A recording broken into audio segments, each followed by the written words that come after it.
Takže čaute ľudia, som Rekt a vítam vás pri mojom novom videu a dneska to je po dlhšom čase tutoriál a dneska to bude vlastne tutoriál, ako si nastaviť v počítači váš mikrofón, takže pustíme sa do toho. Taký prvý krok, poďte tuto dole a kliknite pravým na toto a dajte si tu zvuky.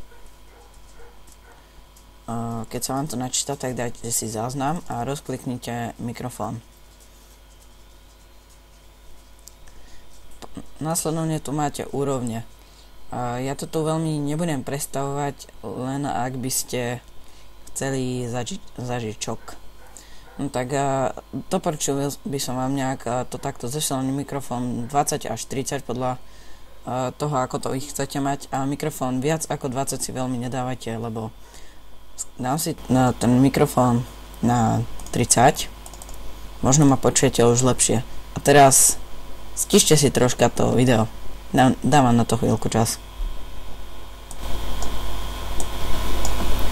A teraz to je počuť volá ako takto. Čiže to by ste proste nechceli. Ešte si to zosilenie znížim. No, potom ak chcete ešte prehriávanie, no tak tu máte reproduktory a to isté zase úrovne. Tu máte reproduktory a sluchatka.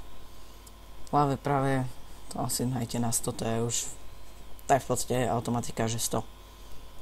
Môže sa vám stať, že na mikrofóne máte taký problém, že vám to tu skáče, a to možno keď voláte na Skype, chodom niečo sťahujem. No tak to si tam proste už iba loknite. Ak by ste si chceli proste zmeniť túto hovadinku, tak dajte zmeniť ikonu. Ja mám sluchatka s mikrofónom, ale sluchatka mi nejdú, ale ide mi mikrofón. Tak má toto, lebo mne to je úplne, ale úplne, viete kde. Takže tak nejak. No a dúfam, že vám tento tutoriál pomohol. Ak áno, tak mi môžete dať like, keď tak odber. A robím to hlavne pre môjho spolužiaka, ktorý by toto možno potreboval.